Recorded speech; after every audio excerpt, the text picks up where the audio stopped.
Today we're going to do something that I've actually been very excited to do for a while.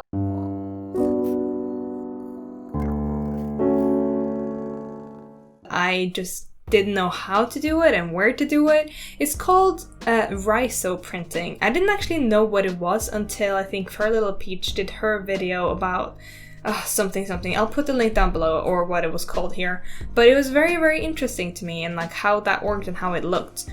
From that, I found an artist called Natalie Anderson. Okay, I'm gonna find some references so I can show you guys what I mean. Her whole thing, well, I think she mostly does like riso printing. She's like focusing a lot on that, and she has a really cool Patreon where she does a subscription thing where you can get one every month. And it's just really cool. This is made with different stamps. Let's just call it ink stamps. And it's just really, really cool, and I'm very excited to try it. Anyway, I didn't know when or how to do this until I met two people who actually made risograph prints up in Edinburgh, and I'm like, oh my god, that's really close to me, I can actually go and see it. And they actually have different colors, so it's not just like black, blue and red like they usually have it at some places. And they are very open to me coming and filming, so I'm very excited to do that in about a month or two. And I'm going to add a risograph print to my Kickstarter rewards because I just really want to make one, and that's what we're going to do for the Snowcat prints. Now, if you're very new to my channel and you don't know about Snowcat prints, welcome! I've been working on Snowcat prints. It's a graphic novel for about over half a year now. I think I started officially working on the story in January, and it's about 120 pages, and I have almost inked all of them. I'm so close, but I have to color all of them as well. But the Kickstarter for that book, I want to print it in hardcover. It will be 1st of September. This is the first time you guys are getting an actual date. I haven't given this to anyone before, but I'm aiming for 1st September. The Kickstarter would launch. And before we get into the actual art of the video and how risograph printing actually works, which is really, really interesting, I will say, I just want to say that this video was sponsored by Skillshare. This is the first time I'm doing a sponsorship, and it's kind of cool.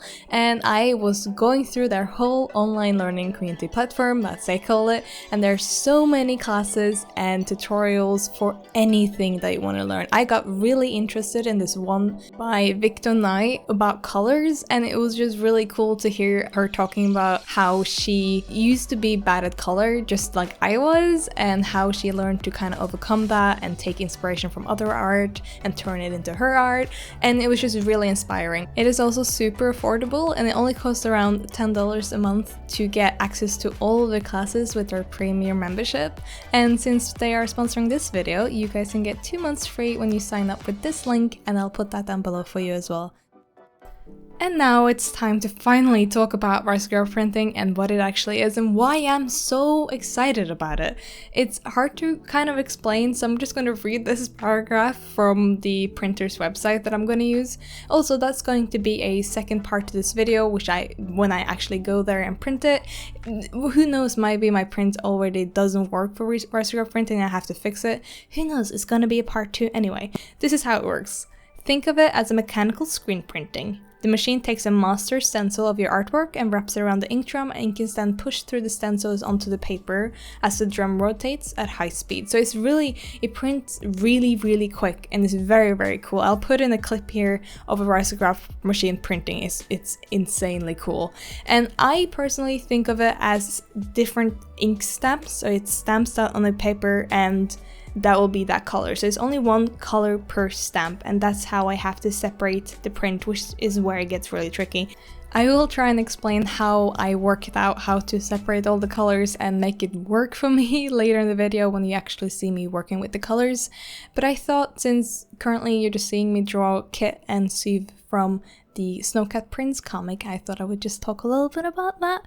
This is going to be a limited edition print just for the Kickstarter, and I'm so excited to share it with you. If you are interested in the Snowcat Prince and the graphic novel, you can go over to my website where I have a newsletter, and you'll be notified whenever things go live. There will be certain things that can only be like bought by backing the first 24 hours, or there will be original art from the actual things that I've drawn from the Snowcat Prince as well.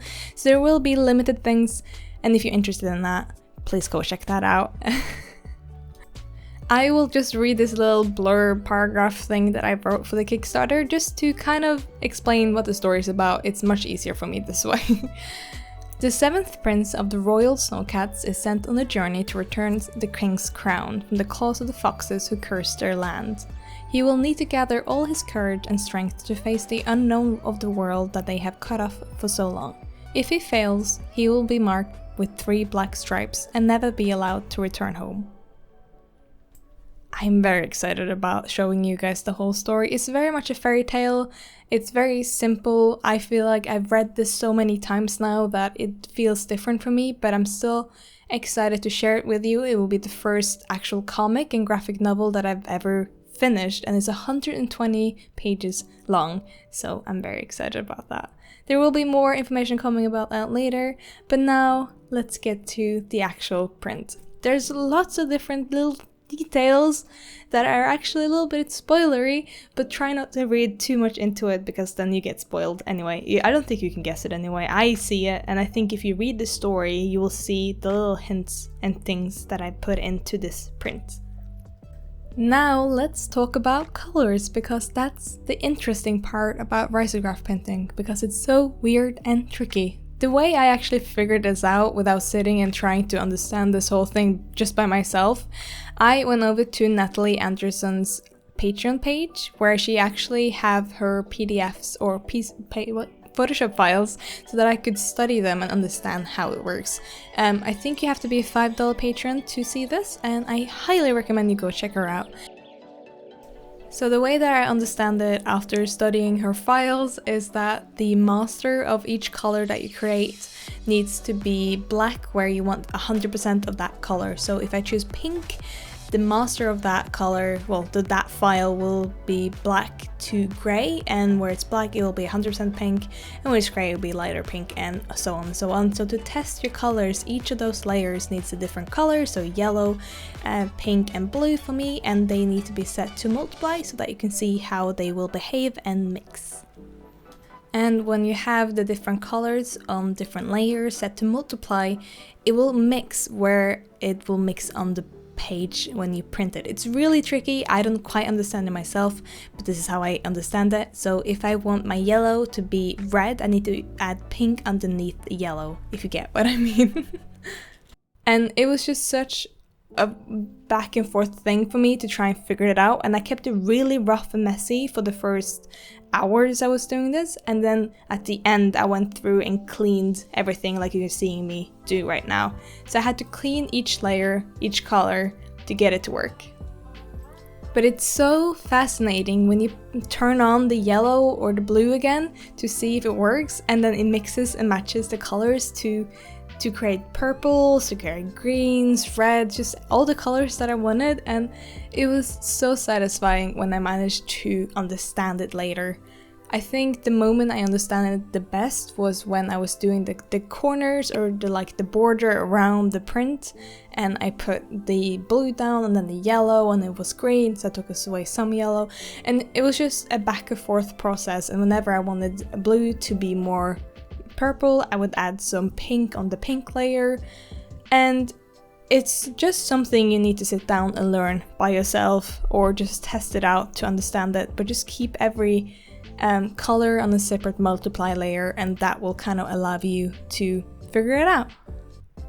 And I think it's actually cooler when you choose different colors than what I chose. You can choose all the different ones that they have on display on their websites, and not just use the colors that I chose, because I chose yellow, pink and blue, but I can always change that, which is the fun part. But if you choose something else, it will be different. It won't create the same colors, because if you put green on blue, it might be different. It's a whole interesting process that's so different from my normal printing setup. And it was just so much fun trying to figure it out, and I got the hang of it towards the end, and I'm excited to send this off to the printers to see if this is something that they can print, because I might have messed up. Who knows? There might be something that I did that they can't do, or they see that will be an error, and that will be very interesting for the next video, which will be more like a vlog, but it will pretty much be a part 2 to this, where we take this print and actually go to the printers and have it printed. Yay! So I hope you guys enjoyed a little bit more of a speed paint video. It's shorter, it's more sweet and compact, and I just hope you learned something and found a new thing that you maybe didn't know existed, and I think that's so fun and so cool. So I will see you guys next week, and thank you guys so much for watching. And I love you all, and thank you so much my patrons for still supporting me so much and allowing me to learn something new like this and just experiment with new things. Thank you so much, and I will see you guys next week. Bye bye!